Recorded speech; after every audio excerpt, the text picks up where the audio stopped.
ஒன்று யோவான் 5ஆம் அதிகாரத்தில் நீங்கள் 19ஆம் வசனத்தை நீங்கள் வாசித்து பாருங்கள். நாம் கடவுளை சார்ந்தவர்களாக இருக்கிறோம். 1 யோவான் 5:19 சொல்லுகிறது. 1 யோவான் 5ஆம் அதிகாரம் 19ஆம் வசனத்தை வாசித்து பாருங்கள். நாம் கடவுளை சார்ந்தவர்களாக இருக்கிறோம், ஆனால் உலகம் அனைத்தும் தீயோனுடைய பிடியிலே இருக்கிறது. அல்லேலூயா, அல்லேலூயா. நாம் யாரை சார்ந்தவர்களாக இருக்கிறோம் என்றால், நாம் கடவுளை சார்ந்தவர்களாக இருக்கிறோம். அல்லேலூயா, அல்லேலூயா. இந்த உலகம் அனைத்தும் தீயோனிலே பிடியில் இருக்கிறபடினால் நாம் இறைவனை சார்ந்து நாம் இருக்கிறோம். நம்முடைய ஆண்டவராகிய கடவுள் சொல்கிறார், யார் இந்த மெய்யான ஒளி, யார் இந்த மெய்யான இறைவனாக இருக்கிறார் என்பதை குறித்து திருமறை நமக்கு கற்றுக் கொடுக்கிற பாடம் என்ன தெரியுமா? யோவான் எழுதிய பரிசுத்த நற்செய்தியில் 8ஆம் அதிகாரம் 12வது வசனத்தை நீங்கள் வாசித்து பாருங்கள். ஆண்டவராகிய இயேசு சொல்கிறார், நானே உலகத்தின் ஒளியாக இருக்கிறேன். அல்லேலூயா, அல்லேலூயா. நானே இந்த உலகத்திற்கு ஒளியாக இருக்கிறேன். ஒருவன் என்னை பின்பற்றுவானேயானால் அவன் வாழ்வில் இருள் இருக்காது, வாழ்வுக்கும் வழிகாட்டும் ஒளியை அவன் கொண்டிருப்பான். அல்லேலூயா, அல்லேலூயா. ஆகவே இயேசு தன்னை எப்படி வெளிப்படுத்துகிறார் என்றால், ஒளியாய் தன்னை வெளிப்படுத்துகிறார். அல்லேலூயா, அல்லேலூயா. நானே வாழ்வு தரும் ஒளி, நான் தான் ஒளி, நான் தான் ஒளி, நான் தான் வாழ்வு தரும் ஒளியாய் நான் இருக்கிறேன் என்று ஆண்டவராக இயேசு சொல்கிறார். ஒரு மனிதன் என்னை பின்பற்றுகின்ற போது அவன் வாழ்வில் இருள் இருக்காது. அவனை பின்பற்றுகின்ற போது அவனுடைய வாழ்வில் இருள் இருக்காது, வாழ்வுக்கு வழிகாட்டும் ஒளியை அவன் கொண்டிருப்பான். அல்லேலூயா, அல்லேலூயா, அல்லேலூயா. யோவான் எழுதிய பரிசுத்த நற்செய்தி 1ஆம் அதிகாரம் 4 இவ்வாறு சொல்லுகிறது, அவரிடம் வாழ்வு இருந்தது, அந்த வாழ்வு மனிதருக்கு ஒளியாக இருந்தது. அல்லேலூயா, அல்லேலூயா. அவரிடத்தில் வாழ்வு இருந்தது, அந்த வாழ்வு மனிதருக்கு ஒளியாக இருந்தது என்று சொல்லப்பட்டிருக்கிறது. அது யோவான் 1ஆம் அதிகாரம் 10 சொல்லுகிறது, ஒளியான அவர் உலகத்தில் இருந்தார், உலகம் அவரால் உண்டானது. அல்லேலூயா, உலகம் அவரால் உண்டானது. அல்லேலூயா. தொடக்க நூல் 1ஆம் அதிகாரத்திலே நாம் 1 தொடர்ந்து நாம் படிக்கின்ற போது, இந்த உலகம் வெறுமையாய் காணப்பட்டு, வெறுமையாய் இருந்த இந்த உலகம், வெறுமையாய் இருந்த இந்த உலகம் ஆண்டவராகிய கடவுள் சொன்னார், ஒளி தோன்றுக என்று சொன்னார். உடனே ஒளி தோன்றினது. அல்லேலூயா. வெறுமையான இந்த உலகத்தில் தொடக்க நூல் 1ஆம் அதிகாரத்தில் நாம் தொடர்ந்து 1 வாசித்து பார்ப்போமானால், வெறுமையான இருந்த உலகம், இருள் சூழ்ந்த இந்த உலகம், இந்த இருள் சூழ்ந்த இந்த உலகத்தில் கடவுள் இந்த உலகத்தை படைக்கின்ற போது ஒளி தோன்றுக என்று சொன்னார். ஒளி தோன்றினது. அல்லேலூயா, அல்லேலூயா. பிரியமானவர்களே, நம்முடைய தமிழ் பண்பாட்டில் அகஸ்தியர் மாமுனிவர் என்று ஒருத்தர் இருந்தார். அகஸ்தியர் அவர் கிறிஸ்தவர் கிடையாது, கிறிஸ்தவ பாரம்பரியத்தில் வளர்ந்தவரும் கிடையாது. ஆனால் இந்த அகஸ்தியர் தன்னுடைய அகஸ்தியர் காண்டம் 25வது அந்த பத்தியிலே 138வது பகுதியில் இவ்வாறு எழுதியிருக்கிறார். என்ன சொல்றார் அப்படின்னா, வணங்குவாய் ஜெகஜோதி ஒருவனாகி இந்த மாநிலத்தை ஒரு நொடியில் வகுத்தவனை அப்படின்னு எழுதியிருக்கிறார். பார்த்தீங்களா? அவர் என்ன சொல்றாரு, என் நெஞ்சு நீ வணங்கு, நீ வழிபடு. இந்த உலகத்தில் உண்மையான கடவுள் என்று ஒருவர் உண்டு, இந்த உலகத்தில் உண்மையான தெய்வம் என்று ஒன்று உண்டு. ஆகவே அந்த அகஸ்தியர் காண்டத்தில் அவர் எழுதி வைத்திருக்கிறார், வணங்குவாய் ஜெகஜோதி ஒருவனாகி இந்த மாநிலத்தை ஒரு நொடியிலே வகுத்தவனே, என் நெஞ்சே, என் உள்ளமே, நீ வழிபடு. அந்த தெய்வம்தான் உண்மையான கடவுள். அல்லேலூயா. சொன்னவர் கிறிஸ்தவர் அல்ல, அவர் ஒரு மாமுனிவர். அகஸ்தியர் என்ற ஒரு மாமுனிவர். அவர் தன்னுடைய தமிழ் இலக்கியங்களிலே இவ்வாறு எழுதி வைத்திருக்கிறார். அல்லேலூயா. ஆனால் மனிதர்கள் இந்த மெய்யான ஒளியை அறிந்து கொள்ள முடியாமல் தெரிந்து கொள்ள முடியாமல் இருக்கிறார்கள். வடலூர் என்ற ஊர் நம்முடைய தமிழ்நாட்டில் இருக்குது. அந்த வடலூரிலே வள்ளலார் என்ற ஒருவர் சன்மார்க்க இயக்கத்தை தோற்றுவித்தார். அவர் மரித்து விட்டார். அவரை தொடர்ந்து நிறைய மக்கள் அந்த சன்மார்க்க இயக்கத்தில் இருக்கிறார்கள். அவர்கள் அவருடைய கொள்கை என்னவென்றால், ஒளிதான் கடவுளாக இருக்கிறார், கடவுள் ஒளியாக இருக்கிறார், ஒளிதான் கடவுள், ஒளிதான் மெய்யான இறைவன் என்பதை அவர் மெய்ப்பித்து வருகிறார். நம்முடைய வாழும் சமூகத்தில் ஒளியை தான் எல்லா சமயங்களும் எல்லா மார்க்கங்களும் ஒளிதான் கடவுள் எப்படி இருக்கிறார் என்றால் ஒளியாக இருக்கிறார். எல்லா சமயங்களும் அதை ஏற்றுக்கொள்கிறது, எல்லா சமயங்களும் அதை ஏற்றுக்கொள்கிறது.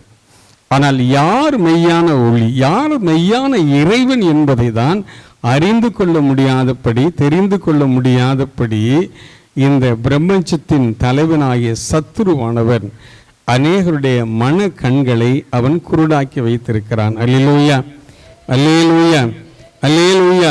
மெய்யான ஒளியை, மெய்யான தெய்வத்தை அறிந்து கொள்ள முடியாதபடி இந்த பிரபஞ்சத்தின் தலைவன் சத்துருவானவன் அநேகருடைய மன கண்களை அவன் குருடாக்கி வைத்திருக்கிறான். அல்லேலூயா, அல்லேலூயா, அல்லேலூயா. ஆகவே அன்பான சகோதர சகோதரிகளே, கடவுள் ஒளியாக இருக்கிறார். அந்த ஒளியாக இறைவன் பழைய ஏற்பாட்டிலே விடுதலை பயணம் 3ஆம் அதிகாரத்தில் நாம் தொடர்ந்து நாம் வாசிக்கின்ற போது, அங்கு மோசே இடத்திலே வனாந்திரத்திலே மோசே ஆடுகளை மேய்த்து கொண்டிருந்த போது அங்கு ஒரு முற்செடி எரிந்தது. முற்செடி திடீரென்று எரிந்தது. அந்த முற்செடிக்குள் தெய்வம் பேசினார், மோசே இடத்திலே பேசினார். அவர் தன்னை எப்படி வெளிப்படுத்தினார்? ஒளியாய் தன்னை வெளிப்படுத்தினார். அல்லேலூயா. அப்போது அவர் சொன்னார், இந்த இடம் ஒரு பரிசுத்தமான ஒரு இடம், ஆகைய பாதரட்சைகளை கலட்டி போட்டு விட்டு வா என்று சொன்னார். அல்லேலூயா, அல்லேலூயா. மோசேக்கு இறைவன் தன்னை வெளிப்படுத்தினது எப்படி என்றால், ஒளியாய் தன்னை அவர் வெளிப்படுத்தினார். அல்லேலூயா, அல்லேலூயா. நாம் திருத்தூதர்கள் பணி 2ஆம் அதிகாரத்தில் நாம் 1 நாம் 2 வாசித்து பார்ப்போமானால், அங்கு பரிசுத்த ஆவியானவர் நெருப்பின் வடிவிலே அவர் அவர்களுக்கு வெளிப்படுத்தினார். எல்லாருக்கும் அங்கு 125 பேர் ஆண்டவருடைய பாதத்தில் அமர்ந்து நம்முடைய தேவத்தாய் அன்னை மரியாளின் தலைமையிலே ஜெபித்து கொண்டிருந்த போது பரிசுத்த ஆவியானவர் நெருப்பின் வடிவிலே அவர்களுக்கு தோன்றி அவர் அபிஷேகத்தை கொடுத்தார். அல்லேலூயா, அல்லேலூயா. அப்படினால் கடவுள் ஒளியாய் இருக்கிறார். ஏன் அப்படின்னா, மனிதர்கள் இருளிலிருந்து தன்னை விடுவித்து கொள்ள வேண்டும் என்பதற்காய். அல்லேலூயா. நான் ஒரு பத்திரிகையிலே நான் படித்த ஒரு ஆய்வு கட்டுரையை உங்களோடு இந்த செய்திக்கு ஏற்றதாக உங்களோடு பகிர்ந்து கொள்கிறேன். டைம்ஸ் ஆஃப் இந்தியா என்ற ஒரு பத்திரிகையும் மார்க் என்ற ஒரு நிறுவனமும் ஒரு 10 ஆண்டுகளுக்கு முன்பு ஒரு ஆய்வை எடுத்தார்கள். அது என்ன அப்படின்னா, ஒரு 10 நபர்களை ஒரு நல்ல வெளிச்சம் நிறைந்த ஒரு அறையிலே அடைத்து வைத்திருந்தார்கள். அவர்கள் வெளியே வர முடியாது. ஆனால் அவர்களுக்கு தேவையான காற்றோட்டம் இருந்தது, தேவையான உணவுகள் எல்லாம் அவங்களுக்கு கொடுத்தாங்க, நல்ல பத்திரிகைகள் கொடுத்தாங்க, நல்ல புஸ்தகங்கள் அவர்கள் கொடுத்தார். ஒரு 10 நபர்களை வைத்திருந்தார்கள். இன்னொரு 10 நபர்களை ஒரு அறையிலே, ஒரு இருட்டு அறையிலே வைத்திருந்தார்கள். ஆனால் அது காற்றோட்டமான இடம்தான், நல்ல உணவு எல்லாம் அவருக்கு கிடைத்தது. ஆனால் அந்த இடம் இருள் சூழ்ந்து காணப்பட்டது. அவர்கள் ஒரு ஆய்வை எடுத்தார்கள். இங்கே எப்படி வெளிச்சத்தில் இருப்பவனுக்கும் இந்த இருளில் இருப்பவருக்கும் உள்ள அந்த உடல் ரீதியான பாதிப்புகள் என்ன ஏற்படுகிறது, மன ரீதியான ஒரு பாதிப்புகள் என்ன ஏற்படுகிறது என்பதை அவர்கள் ஆய்வு எடுத்தார்கள். ஆனால் அந்த வெளிச்சத்தில் இருப்பவர்கள் என்ன அப்படின்னா, ஒருவரை பேசினார்கள், பழகினார்கள், கருத்துக்களை பகிர்ந்து கொண்டார்கள். ஒருவரோடு பேசினார்கள், பழகினார்கள், கருத்துக்களை பகிர்ந்து கொண்டார்கள். அங்கே இருக்கிற நல்ல போதனை தரக்கூடிய நல்ல புஸ்தகங்களை வாசித்தார்கள். அந்த நாட்களை பயனுள்ள விதத்தில் அவர்கள் கழித்தார்கள். இது வெளிச்சத்தில் இருக்கிற மனிதருடைய செயல்பாடு. அந்த நாட்களை அவர்கள், ஐயோ நான் இந்த பூட்டப்பட்ட அறையில் இருக்கிறேன் அப்படின்லாம் அவங்க கவலைப்படலை. அவங்க நல்லா படித்தாங்க, நல்ல கொடுக்கப்பட்ட அந்த நல்ல புஸ்தகங்களை நல்லா படித்தார்கள், ஒருவரோடு பழகினார்கள், உறவாடினார்கள். அவருடைய ஹெல்த், அவருடைய சரீரம் நல்ல இருந்தது, இருந்தது. ஆனால் அந்த இருளில் இருந்தாங்க பார்த்தீங்களா, அவங்களுக்கு வெளிச்சம் தான் இல்லை, மற்றபடி எல்லாரும் இவங்களுக்கு போல் எல்லாமே அவங்களுக்கு கொடுக்கப்பட்டது. ஆனால் அவர்கள் புலம்பல் என்றால் அவ்வளவு புலம்பல், இருளிலே நாங்கள் இருந்துட்டு இருக்கிறோமே அப்படின்னு சொல்லி ஒருவருக்கொருவர் புலம்பிக் கொண்டே இருந்தார்கள். அவருடைய சரீரத்தில் நிறைய மாற்றங்கள் ஏற்பட்டது. உடல் ரீதியான மாற்றங்களும் மன ரீதியான மாற்றங்களும் அவர்களுக்கு ஏற்பட்டது. அவர்களால் ஒரு 3 நாட்கள் தான் அந்த அறையிலே அவர்களால் தாக்குப்பிடிக்க முடிஞ்சது. இவர்கள் கரெக்டாக 10 நாளை கழித்து விட்டார்கள். 3 நாள் ஆன உடனே அவங்க சொல்லிட்டாங்க, ஐயா எங்களால் அந்த இருளிலே இருக்க முடியாது என்று அவர்கள் சொல்லிவிட்டார்கள். அதன் பின்பு அந்த ஆய்வாளர் என்ன சொல்கிறார் என்றால், ஒரு மனிதனால் வெளிச்சத்தில் நன்றாக வாழ முடியும் என்று ஒரு ஆய்வு கட்டுரையை சமர்ப்பித்தார்கள். அல்லேலூயா. அந்த ஒளிதான் ஆண்டவராகிய இயேசு கிறிஸ்து. அல்லேலூயா. அதனால தான் யோவான் 8:12 சொன்னார், நானே இந்த உலகத்திற்கு ஒளியாக இருக்கிறேன். அல்லேலூயா, அல்லேலூயா. நான் தான் இந்த உலகத்திற்கு ஒளி, நான் இந்த உலகத்திற்கு ஒளியாக இருக்கிறேன் என்று ஆண்டவராக இயேசு சொன்னார். ஒருவன் என்னை பின்பற்றுவானேயானால் அவன் இருளில் நடக்க மாட்டான், வாழ்வுக்கு வழிகாட்டும் ஒளியை அவன் கொண்டிருப்பான் என்று சொன்னார். அல்லேலூயா, அல்லேலூயா, அல்லேலூயா. பிரியமானவர்களே, இந்த ஒளி நம்முடைய வாழ்விலே நமக்கு ஏற்படுத்துகின்ற மாற்றங்கள் என்ன? இந்த ஒளி நம்முடைய வாழ்வில் ஏற்படுத்துகிற மாற்றங்கள் என்ன? என்ன மாற்றங்களை இந்த ஒளியால் நாம் பெற்றுக்கொள்ளுகிறோம்? ஒரு 3 காரியங்களை மாத்திரம் நான் உங்களோடு பகிர்ந்து கொண்டு சில உண்மை சம்பவங்களும் இந்த செய்திக்கேற்றவாறு சில உண்மை சம்பவங்களையும் நான் உங்களோடு பகிர்ந்து கொள்கிறேன். பிரியமானவர்களே, ஏசாயா இறைவாக்கினர் நூல் 6ஆம் அதிகாரத்தை நீங்கள் எடுத்துக்கொள்ளுங்கள். அதில் 1 உள்ள இறைப்பகுதிகளை நீங்கள் வாசித்து பார்ப்பீர்களானால், அங்கு ஆண்டவராகிய கடவுள் உயரமும் உன்னதமான ஒரு சிம்மாசனத்திலே அமர்ந்திருப்பதை ஏசாயா இறைவாக்கினர் காண்கிறார். உயரமான ஒரு சிம்மாசனத்திலே கடவுள் இருப்பதை பார்க்கிறார். கேராபின்கள், வான தூதர்கள் எல்லாம் அவரை ஆராதிக்கிறார்கள், அவரை மகிமைப்படுத்துகிறார்கள். தொடர்ந்து நீங்கள் வாசித்து பார்ப்பீர்களானால், அங்கு ஒரு பலிபீடம் இருக்கிறது, அந்த பலிபீடம் எரிந்து கொண்டிருக்கிறது, அங்கு அக்கினி எரிந்து கொண்டே இருக்கிறது, அங்கு அக்கினி எரிந்து கொண்டே இருக்கிறது. ஏசாயா இறைவாக்கினர் 6:7 அப்போது அந்த ஏசாயா இறைவாக்கினர் உணர்த்தப்படுகிறார். என்ன உணர்த்தப்படுகிறார்? ஐயோ, நான் ஒரு பாவியான மனிதன் ஆகிவிட்டேன், நான் ஒரு பாவம் செய்த மனிதனாகிவிட்டேன், நான் பாவம் செய்த மக்களோடு தான் வாழ்ந்து கொண்டிருக்கிறேன், நான் ஒரு பாவி, நான் பாவியான ஒரு மனிதன் என்று தன்னை அவன் உணர்ந்து கொள்ளுகிறான். அப்பொழுதுதான் அவர் உணர்த்தப்படுகிறார். தான் ஒரு பாவி, தான் குற்றம் செய்தவன், தான் குற்ற செயல்கள் செய்தவன் என்பதை அவர் உணர்ந்து கொள்ளுகிறார். என்ன நடக்கிறது என்றால், அந்த பலிபீடத்தில் இருந்து ஒரு நெருப்பை, ஒரு ஒளியை எடுத்து அங்கு ஒரு வானதூதர் எடுத்து இவருடைய நாவை தொடுகிறார். அல்லேலூயா, அல்லேலூயா. அப்போது ஏசாயா இறைவாக்கினர் சொல்கிறார், இந்த பலிபீடத்தின் நெருப்பு, இந்த பலிபீடத்துடைய ஒளி என் நாவு தொடப்பட்டபடினால் என் பாவங்கள் மன்னிக்கப்பட்டன என்று இறைவாக்கினர் சொல்கிறார். அல்லேலூயா, அல்லேலூயா. ஆகவே முதலாவதா இந்த ஒளி, இந்த அக்கினி, இந்த நெருப்பு நம்முடைய பாவங்களை மன்னிக்கிறது. அல்லேலூயா. நம்முடைய வாழ்வில் இருக்கிற குற்றங்கள், குறைகள் எல்லாம் நாம் உணர்த்தப்படுகின்ற போது, இந்த இறைவாக்கினர் இதுவரையில் அந்த பாவ உணர்வு இல்லாதவராக தான் வாழ்ந்தார் அவர். ஆனால் எப்போது அந்த பலிபீடத்தின் நெருப்பு, எப்போது அந்த பலிபீடத்தின் ஒளி அவர் நாவை தொட்டதோ, அப்போது அவரால் உணர்ந்து கொள்ள முடிந்தது, நான் ஒரு பாவி, நான் ஒரு குற்றவாளி என்பதை அவரால் உணர்ந்து கொள்ள முடிந்தது. அல்லேலூயா, அல்லேலூயா, அல்லேலூயா. சரி, நான் ஒரு உண்மை சம்பவத்தை உங்களோடு பகிர்ந்து நான் சொல்கிறேன். இந்த சம்பவம் தமிழ்நாட்டில் ஏறக்குறைய ஒரு 30 ஆண்டுகளுக்கு முந்தி நடந்த ஒரு சம்பவம். அந்த நாட்களில் நான் சென்னையில் இருந்தேன். ஒரு 30 வருடங்களுக்கு முன்பு வட சென்னையில் வியாசர்பாடி, சர்மா நகர், கண்ணதாசன் நகர் அப்படி பகுதியில் இருக்கிறது, வட சென்னையில் இருக்கிறது. இந்த பகுதியில் ஆட்டோ சங்கர் என்ற ஒரு மனிதன் வாழ்ந்து கொண்டிருந்தார். நான் சொல்வது ஒரு உண்மை சம்பவம். ஒரு 35 ஆண்டுகளுக்கு முன்புள்ள ஒரு உண்மை சம்பவம். இவன் ஒரு ஆட்டோ ஓட்டுநர் தான். ஆனால் ஆட்டோ ஓட்டுகிற இந்த ஆட்டோ சங்கர் அவன் என்ன முழுக்க குற்றப்பின்னணி உள்ள ஒரு மனிதனாக இருந்தான். ஆட்டோவில் சாராயத்தை கடத்துவான். கேனில் சாராயத்தை வைத்து அந்த வட சென்னை முழுவதும் மக்களுக்கு அந்த ஆட்டோவில் சாராயத்தை காய்ச்சி அந்த சாராயத்தை கடத்துவது முதல் வேலை அவனுக்கு. ரெண்டாவது, பெண்களை எப்படியாவது கடத்திட்டு போயிடுவோம். பெண்கள் வந்து வழி தெரியாமல் வெளியூர்லேருந்து வந்து, ஐயா அண்ணே எனக்கு இந்த இடம் தெரியாதுன்னு அந்த அட்ரஸை கூட சொல்லுங்கண்ணே. ஒரு ஆட்டோ டிரைவர்கிட்ட சிலர் கேட்பாங்க, வெளியூர்லேருந்து வந்தாங்கன்னா இந்த இடத்துக்கு நான் போகணும் அப்படின்னு சொல்லி கேட்டால் இவன் என்ன பண்ணுவோம், அந்த பிள்ளைகளை கடத்திட்டு போயிடுவோம். அந்த பிள்ளைகளை கடத்திட்டு போய் தவறான வாழ்க்கை வாழ்கிற கும்பல்கிட்ட போய் விற்று விடுவான். அந்த பிள்ளைகளை கொண்டு போய் விற்றுடுவான். அவன் வாழ்வு முழுவதும் பாவம் நிறைந்த வாழ்வாகவே காணப்படும். அவன் இதெல்லாம் தப்புன்னு ஆட்டோ சங்கருக்கு தெரியல. அவன் சாராயம் காய்ச்சிட்டு இருந்தான், போதைப் பொருளை வித்துட்டு இருந்தான், விபச்சார வாழ்க்கை வாழ்ந்துட்டு இருந்தான்.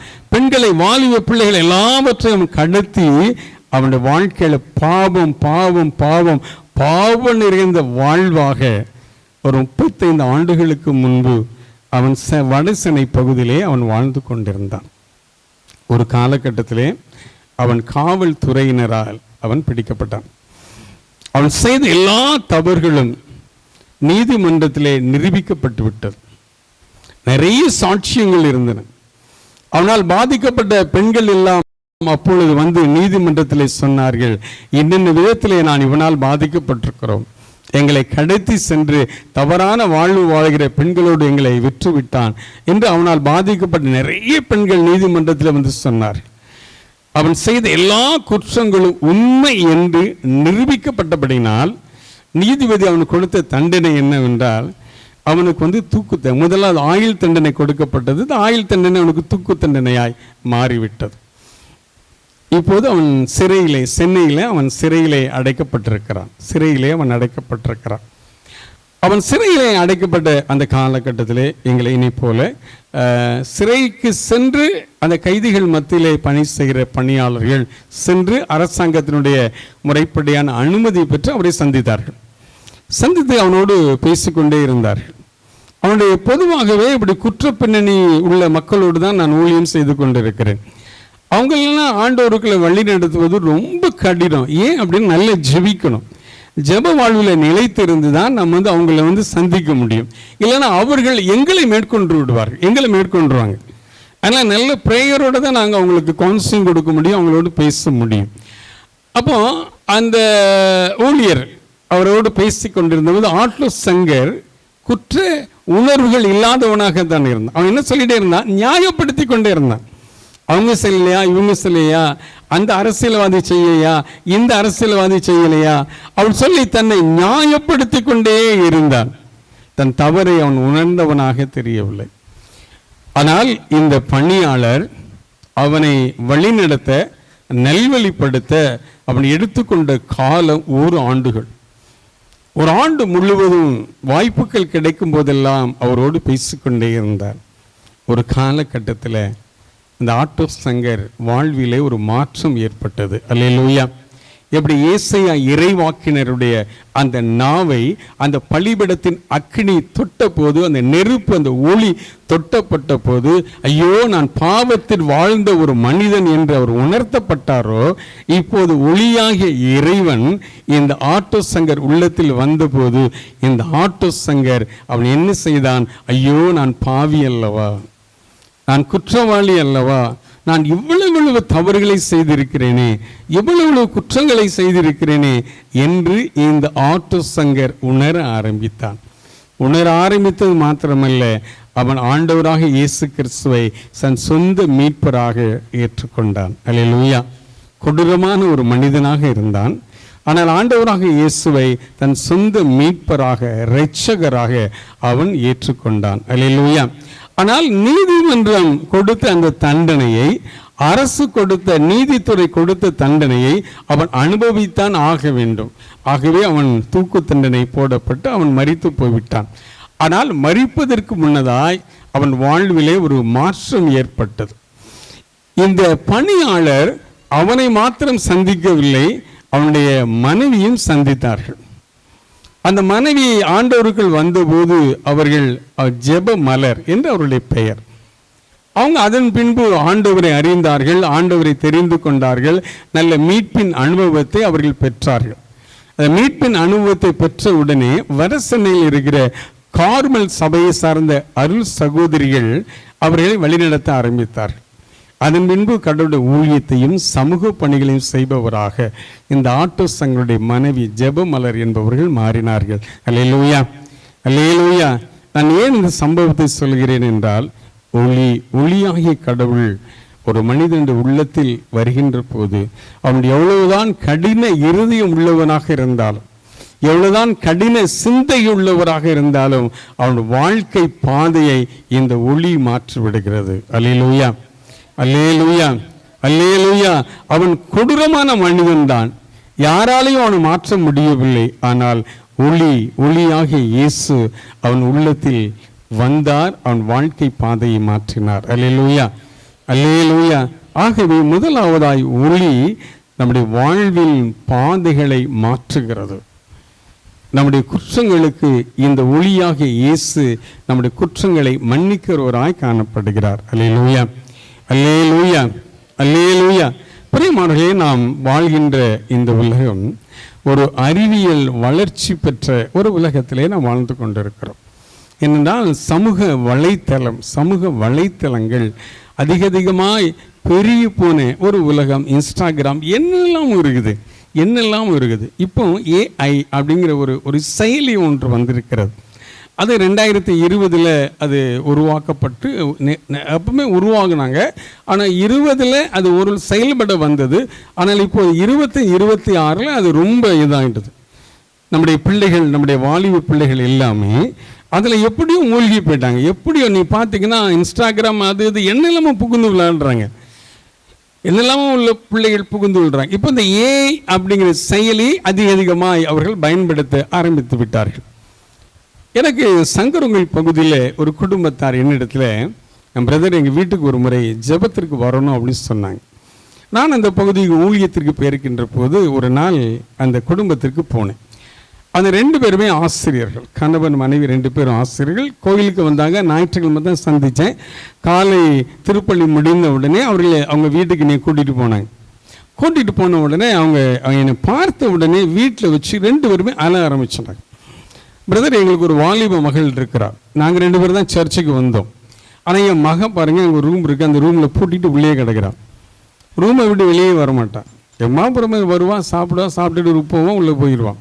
24 மணி நேரம் அந்த கம்ப்யூட்டரில் தான் கிடக்கிறான். 24 மணி நேரம் செல்ஃபோனை தான் நோண்டிகிட்டே உட்காந்துட்டு இருக்கிறான். அப்போ கல்லூரியில் படிக்கிறான். ஆனால் படிப்பு எல்லாமே போயிட்டு பிரதர், சரியாக காலேஜுக்கு போக மாட்டேங்கிறான். காலேஜுக்கு போகிறேன்னு சொல்கிறா. ஆனால் கல்லூரி நிர்வாகத்திலேருந்து எங்களுக்கு என்ன தகவல் கிடைக்குன்னா, உங்கள் பொண்ணு சரியாக காலேஜுக்கு வர மாட்டேங்கிறாங்க அப்படின்னு எங்களுக்கு ஒரு தகவல் வருது. நாங்கள் 2 பேருமே ஆசிரியர்கள், பள்ளிக்கூடத்தில் நாங்கள் டீச்சராக இருக்கிறோம். எங்களுக்கு ஒரே ஒரு வாலிப மகள் தான். ஆனால் இந்த மகளை வளர்ப்பதற்கு எங்களுக்கு ரொம்ப ரொம்ப கஷ்டமாக இருக்குது பிரதர். பக்தி இல்லை, ஒன்றும் இல்லை, சர்ச்சுக்கு போகிறதில்ல, ஒன்றும் பண்ணுறதில்லை பிரதர். தயவுசெய்து என் மகளோடு கொஞ்சம் பேசுங்க பிரதர் அப்படின்னு சொன்னாங்க. அப்போ முதல்ல அந்த பிள்ளை கதவை பூட்டிட்டு தான் உள்ளே உட்காந்துருக்கிறேன். கதவை திறக்க மாட்டேங்கிறான். அதுக்கு ஒரு பெற்றோர்கள் வற்புறுத்ததுனால அந்த பொண்ணு கதவை திறந்துட்டு வெளியே வந்தான். என்னை பார்த்த உடனே எரிச்சல் அடைந்தாள். கோபம் அதிகமாய் ஆனது. ஏன் எங்கள் வீட்டுக்கு நீங்கள் வர்றீங்க? ஏன் இயேசு கிறிஸ்துவை எங்கள் வீட்டுக்கு நீங்கள் கொண்டு வர்றீங்க அப்படின்னு இந்த வாலிப பிள்ளை, ஒரு கத்தோலிக்க திருச்சபை சார்ந்த ஒரு வாலிப பிள்ளை பேசிட்டு இங்கே பாருங்கள், அது பாவம், இது பாவம், அப்படி பாவம், இப்படி பாவம் அப்படிலாம் எங்கிட்டலாம் சொல்லிட்டு இருக்காது. எங்களுக்கு எல்லாம் தெரியும்.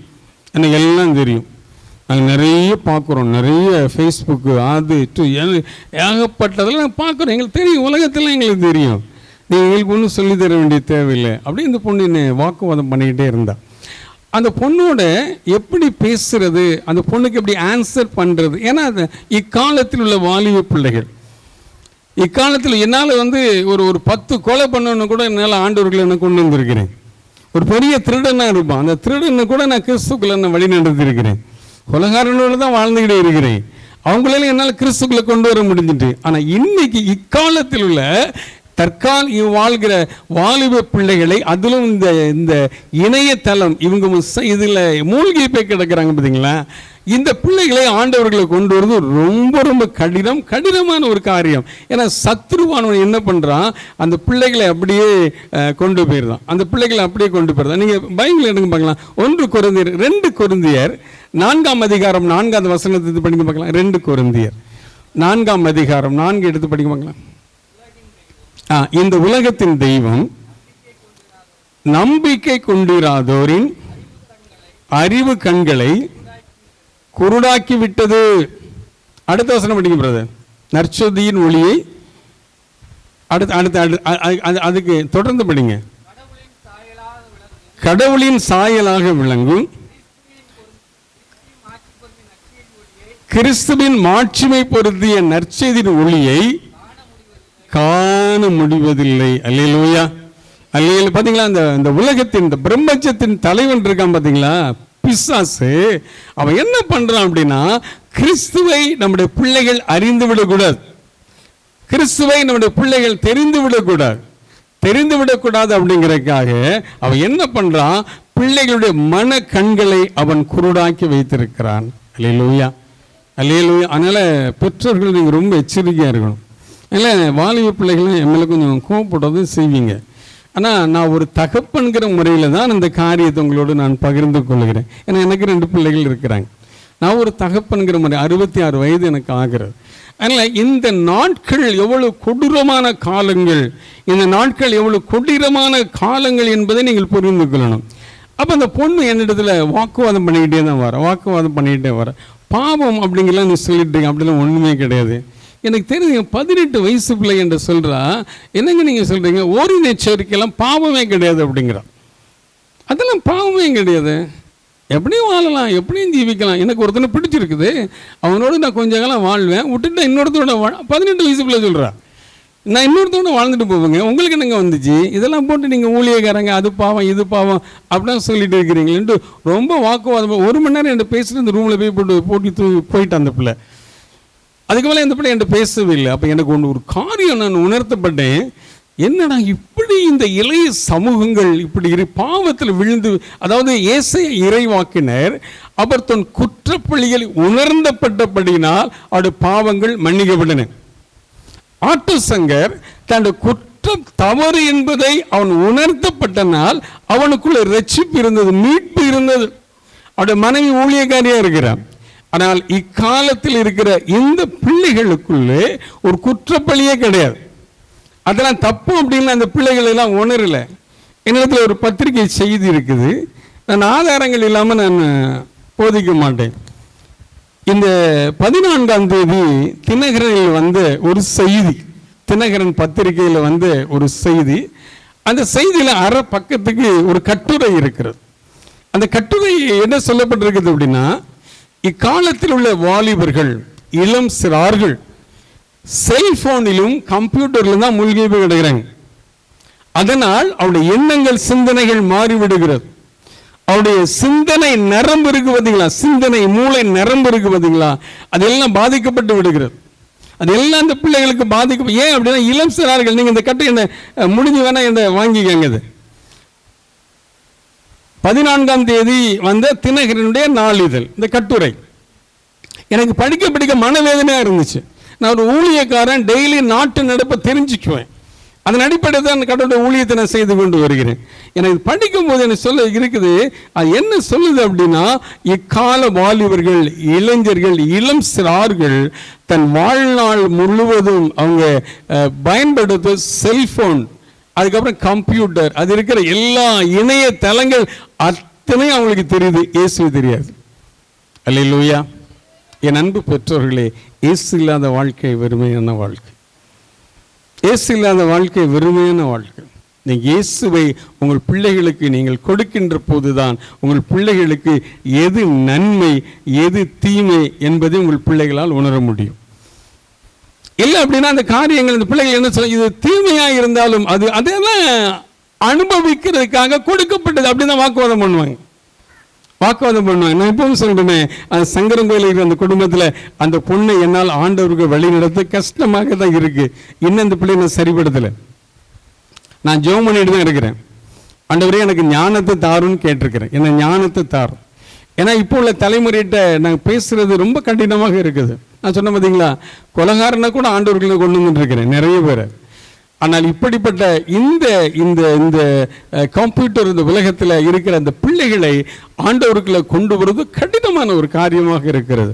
அது எங்கள் ஊழியக்காரர்கள் எங்களுக்கு ரொம்ப போராட்டமாக இருக்கிறது.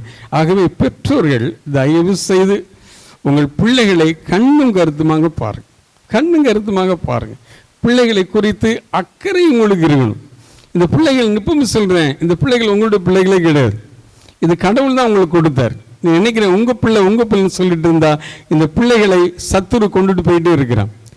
விடுதலை பயணத்தில் 2ஆம் அதிகாரம் 9 வாசித்து பாருங்கள். அங்கு சொல்லப்பட்டிருக்கிற வேத வசனம், இந்த குழந்தையை எனக்கென்று வளர்த்து எடு, இது பாலூட்டு தாலாட்டு, வளர்த்து எடு, உனக்கு அதற்குரிய பரிசை நான் கொடுக்கிறேன் என்று விடுதலை பயணம் 2:9 சொல்லப்பட்டிருக்கிறது. மல்கியா தீர்க்கதரிசன புஸ்தகத்தில் 2ஆம் அதிகாரம் 14-15 நீங்கள் வாசித்து பாருங்கள். ஏன் கடவுள் மனிதனை ஆண் வேறு பெண் வேறாக படைத்தார்? ஏன் மனிதனை ஆண் வேறு பெண் வேறாக படைத்தார்? அவர்களுக்கு என்று ஒரு திருமண வாழ்வை ஏன் அவர்களை உருவாக்கினார்? ஏன் ஒரு மன வாழ்க்கையை அவர்களுக்கு உருவாக்கினார்? அவர்கள் வழியாய் பக்தி விருத்தி உள்ள ஒரு சந்ததி உருவாக வேண்டும் என்பதற்காய் தான் கடவுள் மனவாழ்வு என்பதை உருவாக்கினார் என்பதை மல்கியா தீர்க்க தரிசன புஸ்தகம் 2ஆம் அதிகாரம் 14-15 சொல்லப்பட்டிருக்கிறது. அவர் ஏன் திருமணம் என்ற பந்தத்தை உருவாக்கினார் என்றால், உங்கள் வழியாய் பக்தி விருத்தி உள்ள, தெய்வ பயமுள்ள, பக்தி விருத்தி உள்ள ஒரு சந்ததி உருவாகணும். அதுதான் கடவுளை சித்தமாக இருந்தது. ஆனால் இன்னைக்கு ரொம்ப கடினமான ஒரு காலத்திலே, ஒரு கடினமான ஒரு சூழ்நிலைகளிலே வாழ்ந்து கொண்டிருக்கிறோம். ஆகவே ஒளியாகிய இந்த தெய்வம் நம்முடைய பிள்ளைகளின் வாழ்க்கையிலே, நம்முடைய குடும்பங்களிலே இருக்க வேண்டும். அல்லேலூயா. ஏன் அநேக குடும்பங்களில் பிரச்சனைகளை சந்திக்கிறீங்க? ஏன் உங்க குடும்பங்களை இருள் சூழ்ந்து இருக்குது அப்படின்னா, உங்க குடும்பங்களில் ஜெபமே கிடையாது, ஜெப வாழ்வே கிடையாது. குடும்ப ஜெபமே பண்ண மாட்டேங்கிறீங்க, வேத வாசிப்பே கிடையாது. குடும்ப ஜெபம் கிடையாது, வேத வாசிப்பு கிடையாது. சரி, திருப்பாடல் 119 105 எடுத்து படிங்க பார்க்கலாம். திருப்பாடல் 119 105 எடுத்து படிங்க பார்க்கலாம்.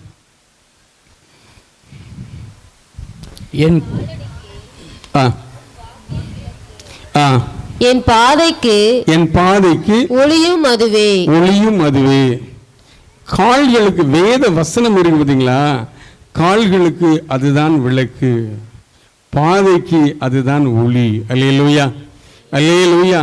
அப்போ ஏன் இருள் நம்மை ஆட்கொள்கிறது, ஏன் இருள் நம்மை மேற்கொண்டு விடுகிறது என்றால், நமது குடும்பங்களில் ஜெப வாழ்வு ரொம்ப ரொம்ப குறைஞ்சு போச்சு. அது நேரத்தை முழுக்க சமூக வலைத்தளங்களுக்கு தான் செலவு பண்ணிட்டு வந்துட்டு இருக்கிறோம். நான் ஊழியத்தில் நிறைய குடும்பங்களை சந்திக்க போனால் ஆளுக்கு ஒரு செல்ஃபோன் தான் வீட்டில் உட்காந்து நோண்டிக்கிட்டே இருக்கிறாங்க. யாரோடும் பேசுகிறதே கிடையாது, யாரோட பழகிறதே கிடையாது, பேசுறதில்லை, பழகிறதில்லை. ஆளுக்கு ஒரு செல்ஃபோன், அம்மா ஒரு செல்ஃபோன், அப்பா ஒரு செல்ஃபோன், பிள்ளைகள் ஒரு செல்ஃபோன், இப்படி நோண்டிக்கிட்டு தான் இருக்கிறாங்க. அந்த வீட்டில் என்ன வேலை நடக்கிறதுனே தெரியல, என்ன வேலை நடக்கிறதுன்னு தெரியல. பணம் இருந்தால் உடனே ஹோட்டலில் வெளியில் ஆர்டர் கொடுத்து அவங்க சாப்பிட்டுட்டு உட்காந்துட்டு இருக்கிறாங்க. கலாச்சாரமே மாறி போச்சு. ஏன்? குடும்ப ஜெபம் இல்லை, வேத வாசிப்பு இல்லை. குடும்ப ஜெபமும் வேத வாசிப்பும் இல்லை என்றால் இருள் நம்முடைய குடும்பத்தை சூழ்ந்துவிடும். ஒளியாகிய தெய்வம் நம்முடைய குடும்பத்திற்கு வர வேண்டும். அல்லேலூயா. அப்போ முதலாவதாய் ஒளியாகிய ஆண்டவர் நம்முடைய உள்ளத்தில் வருகின்ற போது நம்முடைய பாவங்களுக்கு, நம்முடைய குற்றங்களுக்கு அவர் குற்றங்களை மன்னிக்கிறார். குற்ற உணர்வு நமக்கு இருக்குது. ஐயோ நான் தப்பு பண்ணிட்டேன், நான் பாவம் பண்ணிட்டேன். அப்போ எப்போ சொல்ல முடியும் அப்படின்னா, அந்த ஒளியாக இறைவன் நம்முடைய உள்ளத்துக்கு வருகின்ற போதுதான் நம்மளால் அதை சொல்ல முடியும். அல்லேலூயா, அல்லேலூயா. சரி, நல்லது. இரண்டாவதாய் அந்த ஒளியாகிய இறைவன் நம்மை எப்படி பாதுகாக்கிறார், நம்ம என்ன விதமாக அவர் நம்மை பாதுகாக்கிறார் என்பதை நாம் தானியேலின் புஸ்தகத்தை எடுத்துக்கொள்ள பார்க்கலாம். தானியேல்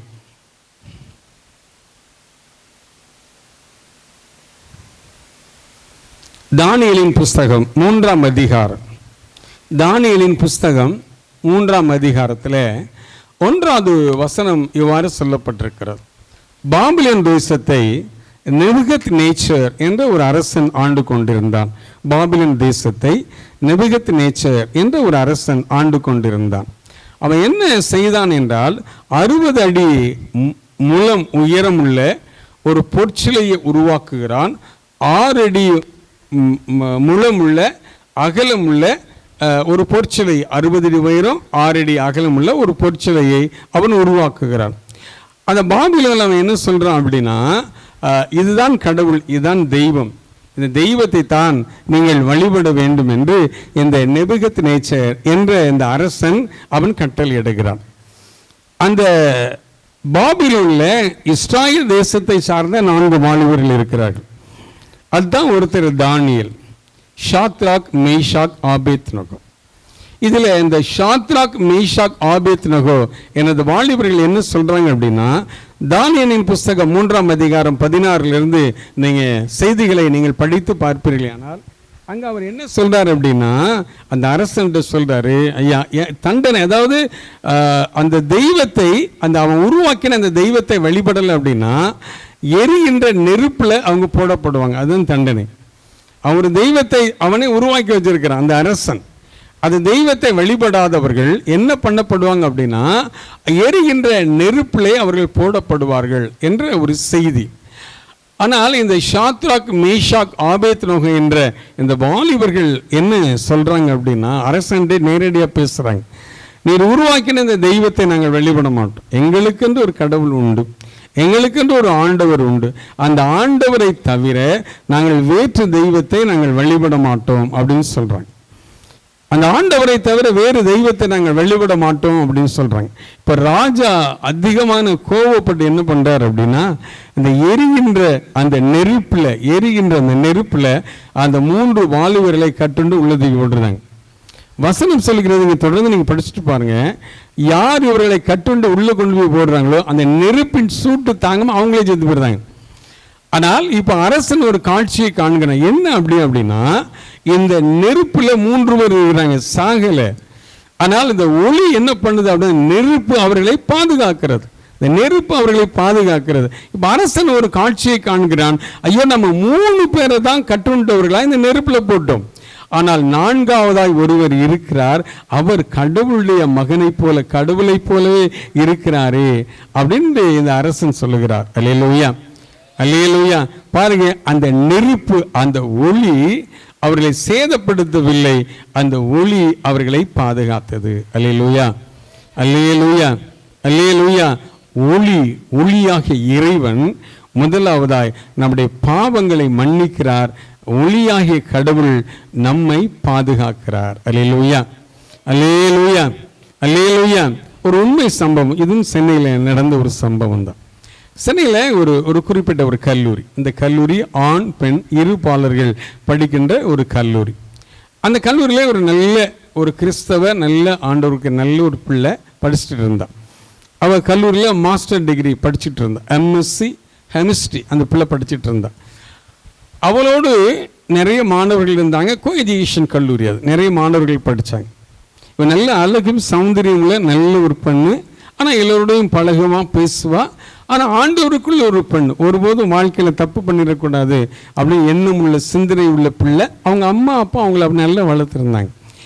இவனோடு படித்த அந்த சக மாணவர்கள் ஒரு 4 பேர் உள்ளத்தில் கெட்ட எண்ணம், கெட்ட சிந்தனை அவருடைய உள்ளத்தில் வந்துட்டு, ஒரு நாள் அந்த மகள் கல்லூரி முடிந்து வீட்டுக்கு போயிட்டு இருக்கும்போது என்ன பண்ணுறானுங்கன்னா, காரில் அந்த பிள்ளையை கடத்திட்டானுங்க. காரில் இந்த பிள்ளையை கடத்திட்டாங்க. இது வந்து ஒரு 10 வருஷத்துக்கு முன்னாடி நடந்த ஒரு செய்தி, ஒரு சம்பவம். நீங்கள் செய்தித்தாளில் படிச்சிருக்கலாம். அப்படி கடத்திட்டு போயிட்டாங்க. கடத்தி போயிட்டு இவனுக்கு வந்து ஒரு 4 பேருமே ஒரு ரூம் எடுத்து தங்கி அவங்க படிச்சுட்டு இருக்கிறாங்க. அவங்க தங்கியிருக்கிற இடத்துக்கு அந்த பிள்ளையை கொண்டு போயிட்டாங்க, கண்ணை கட்டி கொண்டு போயிட்டானுங்க.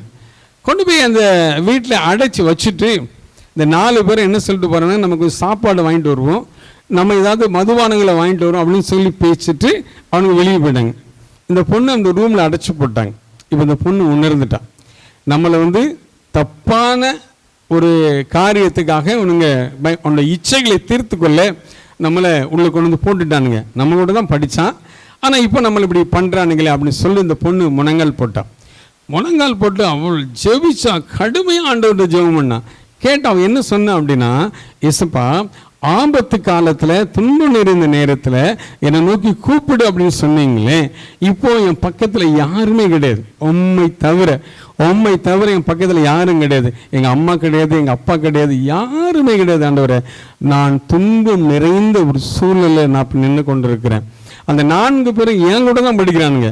ஆனால் தப்பான ஒரு இச்சைக்காக அவங்க என்னை பயன்படுத்த நினைக்கிறாங்க. ஏசப்பா, அவன் விரல் நுனி கூட என் மேலே படக்கூடாது, அவன் விரல் நுனி கூட ஏசப்பா என் மேலே படக்கூடாது. ஏசப்பா, நீர் தான் என்னையை காப்பாற்றணும் அவன் சொல்லி இந்த பொண்ணு, முழங்கால் போட்ட பொண்ணு, முழங்கால் படியிருந்து ஆண்டவர் நோக்கி கதறி ஜெபிக்கிறான். இவனுங்க வெளியெல்லாம் போயிட்டு ஒரு மணி நேரம் கழிச்சு அவனுங்க மாறானுங்க. நான் சொல்றது உண்மை சம்பவம். வந்தா அந்த வீட்டை இவனால நெருங்க முடியல, அந்த வீட்டை இவனுங்களால நெருங்க முடியல. அந்த வீட்டிலேருந்து ஒரு 100 அடி தூரத்துக்கு அக்கினி எரிஞ்சுக்கிட்டே இருக்கிறத இந்த 4 பசங்க பார்க்குறானுங்க. அக்கினி எரியுது. அந்த வீட்டுக்கு 100 அடிக்கு முன்பு அக்கினி எரிஞ்சுக்கிட்டே இருக்கிறத 4 பசங்க பார்க்குறானுங்க. அப்படி சுற்றி சுற்றி போகிறான், வீட்டை 4 பக்கமும் போகிறான். 4 பக்கத்துலேயும் ஒரு கேப் கூட கிடையாது, ஒரு சின்ன கேப் கூட கிடையாது. அக்கினி எரிஞ்சுக்கிட்டே இருக்குது. இப்போ இந்த 4 பசங்க உணர்ந்துட்டானுங்க, நாம் தப்பாலாம் இவளை நான் உள்ள கொண்டு பிடிச்சி போட்டோம், இவன் ஒரு தெய்வத்தினுடைய மகளாக இருப்பான், ஏன்னா இவளை காப்பாற்றுறதுக்கு இவளுடைய கடவுள் அக்கனி மதிலாக இருந்து இவளை பாதுகாத்துட்டு இருக்கிறாரு அப்படிங்கிறத அவனுங்க உணர்ந்துட்டானுங்க. வெளியில் நின்று அந்த மகளுடைய பெயரை சொல்லி கத்துறானுங்க. நான் பாவம் செஞ்சிட்டோமா, நாங்கள் 4 பேருமே தப்பு பண்ணிட்டோம், நீ என்னை மன்னிச்சுன்னு வெளியே நின்று கத்துறாங்க. அந்த கத்தல் குரல் அந்த மகளுக்கு கேட்குது. உடனே அந்த பொண்ணு அதுக்கப்புறம் அவருடைய ஜெபத்தை நிறுத்துறா. இந்த அக்னி கொஞ்சம் நிற்குது. அதுக்கப்புறம் கதவை திறந்து உள்ளே போகிறான். போன உடனே அந்த மகளுடைய காலில் விழுந்து அவன் மன்னிப்பு கேட்குறான். நாங்கள் தப்பு பண்ணிட்டோமா, என்னை மன்னிச்சிடு அப்படின்னு சொல்கிறான்.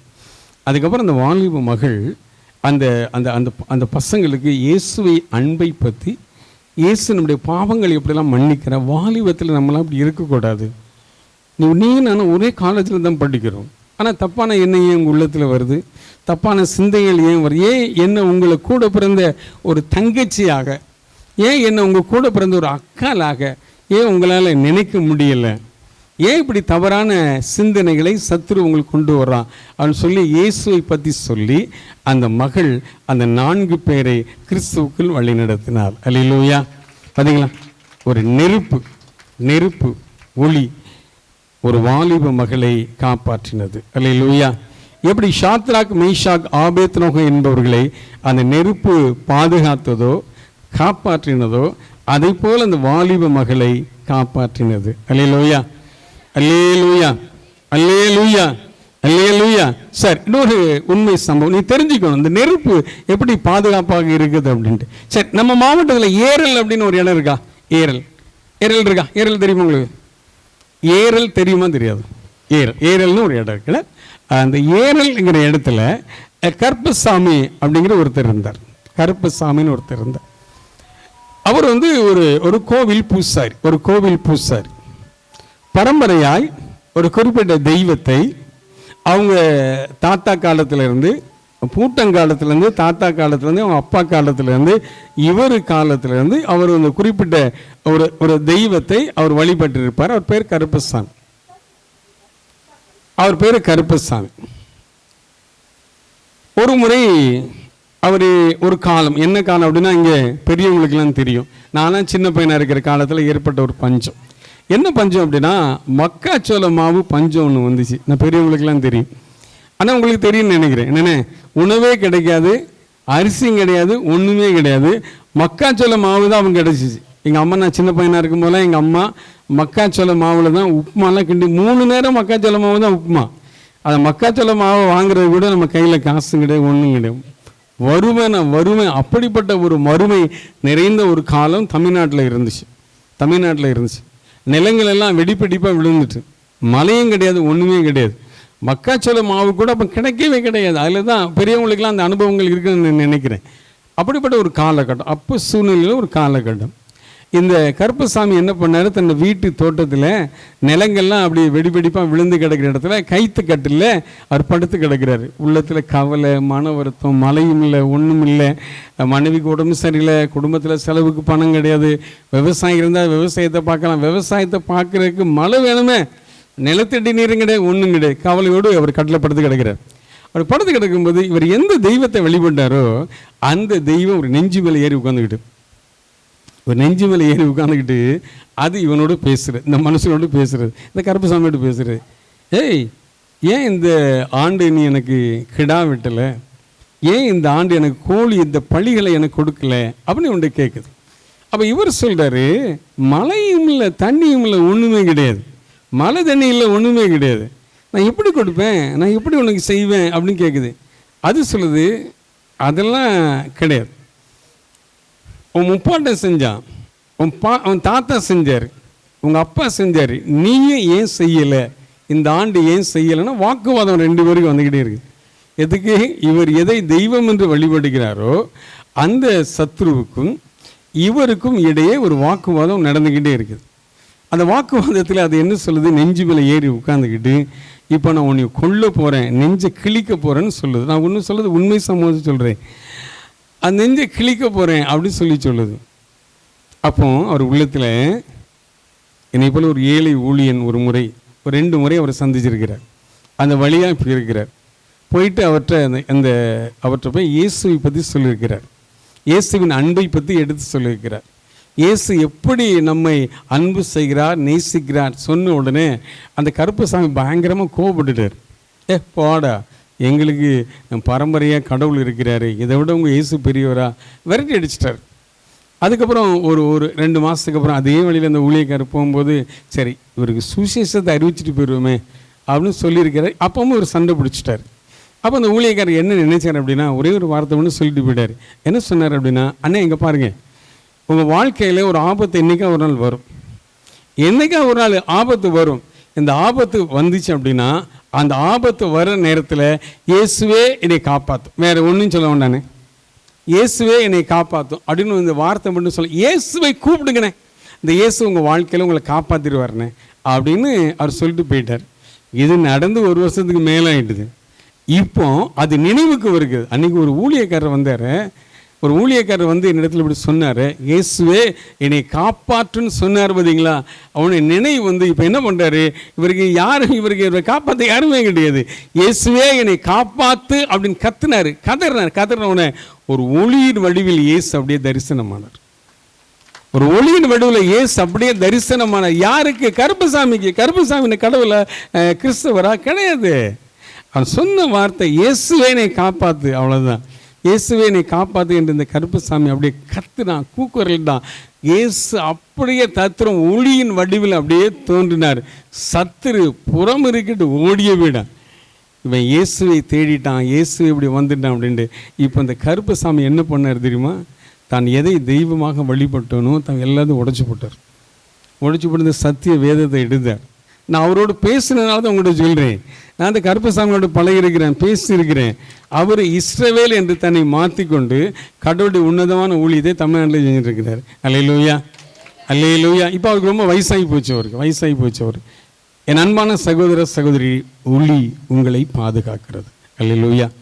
ஒளியாகிய கடவுள் உங்களை பாதுகாப்பார். நீங்கள் இயேசு நோக்கி, இயேசுவே வாங்க, எங்கள் உள்ளத்தில் வாங்க, எங்கள் குடும்பத்தை காப்பாற்றுங்கன்னா அது உங்களை காப்பாற்றுவார். அல்லேலூயா. இன்னொரு சம்பவத்தை சொல்கிறேன், அதையும் நம்ம மாவட்டம் தான். நம்ம தூத்துக்குடி மாவட்டத்தில் நாசரேத்து இருக்குதா, நாசரேத்து எங்கள் ஊர் இருக்கா, நாசரேத்து இல்லையா, நாசரேத்து, மெய்ஞானபுரம் எல்லாம் பக்கத்து பதிலுன்னு ஊர். என்ன நான் சொல்கிறது ஒரு 100 வருடங்களுக்கு முன்புள்ள ஒரு உண்மை சம்பவம். ஏன்னா இந்த நாசரேத்தில் ஒரு குடும்பம், தென்னிந்திய திருச்சபையில் உள்ளவர்கள், அவங்க வந்து ஆசிரியர்கள். என்ன நீங்கள் தெரிஞ்சுக்கணும் அப்படிங்கிறத உங்கள்கிட்ட நான் சொல்கிறேன். செய்திக்கு ஒத்து இது வரதுனால தான் உங்கள்கிட்ட நான் சொல்கிறேன். ஒளியை பற்றி பேசுகிறதுனால தான் இதை நான் உங்கள்கிட்ட சொல்கிறேன். அவங்க 2 பேருமே ஆசிரியர்கள். அதில் ஆசிரியர் இருக்கிறதுனால அவங்க ஞாயிற்றுக்கிழமை என்ன பண்ணுவாங்க, இதே மாதிரி பிள்ளைகளை வச்சு சண்டே கிளாஸ்ன்னு நடத்துவாங்க. பிள்ளைகளை வீட்டில், கடவுளை அறியாத பிள்ளைகளை வீட்டில் வச்சு அந்த பிள்ளைகளுக்கு சண்டே கிளாஸ் நடத்தி அவங்களுக்கு உணவு இதெல்லாம் அவங்களுக்கு கொடுப்பாங்க. அப்படி ஏறக்குறைய ஒரு 20-25 பிள்ளைகள் புற சமூகத்தை சார்ந்த பிள்ளைகளை அவங்க ஆண்டவருக்குள்ளே வழி நடத்திக்கிட்டே இருந்தாங்க. ஆண்டவருக்குள்ளே அவங்க வழி நடத்திட்டு இருந்தாங்க. அற்புதமான நல்ல ஒரு குடும்பத்தார், கணவன் மனைவி, டீச்சர். நான் சொல்கிறது 100 ஆண்டுகளுக்கு முன்பு, 100 வருஷத்துக்கு முன்னாடி உள்ள ஒரு உண்மை சம்பவம். அப்போ அந்த அந்த பிள்ளைகளை நல்ல ஆண்டவர்களை கொண்டு வந்துட்டு இருந்தாங்க. அப்போ ஒரு காலகட்டத்தில் இந்த ஒரு ஆடி மாதத்தில் அந்த ஊரில் ஒரு பெரிய கோவில் கொடை நடந்துச்சு. ஒரு பெரிய கோவில் கொடை நடந்துச்சு. ஒரு தலைமை பூசாரி என்ன பண்ணுறாரு அப்படின்னா, நல்ல கொட்டடிக்க மேலடிக்க அவர் எங்கே போகிறாரு, சுடுகாட்டுக்கு போகிறார். சுடுகாட்டில் போய் பணத்தெல்லாம் எடுத்துகிட்டு வருவாங்க. அது ஒரு இது, ஏன்னா சுடுகாட்டில் போய் பணம் எடுக்க போகணும். அவர் கொட்டை அடித்து மேலே அடித்து ஊர் மக்கள் ஊர் எல்கையில் விட்டணும். அதுக்கப்புறம் இவர் போயிடுவார். அப்படி அடிச்சுட்டே வாங்க. அது போகிற வழியில் தான் அந்த கிறிஸ்தவ ஆசிரியரோட வீடு இருக்குது, அவங்களோட வீடு இருக்குது. ஆனால் அந்த வீட்டுக்கு 100 அடிக்கு முன்னாடி நெருப்பு எரிஞ்சுக்கிட்டே இருக்குது. இவர் சொல்கிறாரு, எப்பா என்னால் அந்த பக்கம் தாண்டி போகவே முடியாது, நெருப்பு எரியுது, அதனால் நாங்கள் போக முடியாது. அங்கே ஒரு கிறிஸ்தவ குடும்பம் இருக்குது, இந்த நெருப்பு என்னை அந்த பக்கம் கடந்து செல்ல முடியல அப்படின்னு அவர் சொல்கிறார். அப்போ அந்த ஊரில் இருக்கிற வாலிபர்கள் என்ன பண்ணா, ஒரு 25 வாலிபர் என்ன பண்ணா, கம்பும் தடியும் எடுத்துக்கிட்டு அந்த கிறிஸ்தவ குடும்பத்தை போய் அடிக்கிறதுக்காக போனோம். அவங்க அங்கே இருக்கிறதுனால தான் நம்ம சாமியை அதை கட்டுப்படுத்திட்டு போக முடியல அப்படின்னு என்ன பண்ணாங்க, அடிக்கிறதுக்கு போனாங்க. இன்னும் ஒரு 10-20 பேர் சிந்திக்க ஆரம்பித்தோம். என்னடா, நம்ம காலங்காலமாக நம்ம இதை கடவுள் தெய்வம் அப்படின்னு வழிபட்டு இருக்கிறோம், நம்ம தெய்வத்தையே கட்டுப்படுத்த ஒரு தெய்வம் இருக்குதா அப்படின்னா எது உண்மையான கடவுள்? இவன் என்ன பண்ணுறான், அவங்க போன வேகத்துக்கு இவனும் போய் அவங்கள தடுக்கிறான். டே நீ போகாத, அவங்களை எதுவும் செய்யக்கூடாது அப்படின்னு சொல்கிறான்.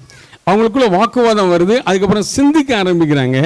இந்த 10-15 நபர்கள் என்ன சொல்கிறாங்க, அவங்களோட உட்கார்ந்து பேசுகிறாங்க. ஒரு காலத்தில் நம்ம தெய்வம் என்று நான் வழிபட்டோம் இல்லையா, அந்த தெய்வத்தை கட்டுப்படுத்த சக்தி உள்ள ஒரு தெய்வம் ஒளியின் வடிவில் இருக்கிறார்னா அவர் தானே உண்மையான கடவுள் அப்படின்னு சொல்லி அந்த நாசரேத்து மெய்ஞானபுரம் முழுக்க கிறிஸ்தவ ஊராக இன்னைக்கு இருக்கிறது. அல்லேலூயா.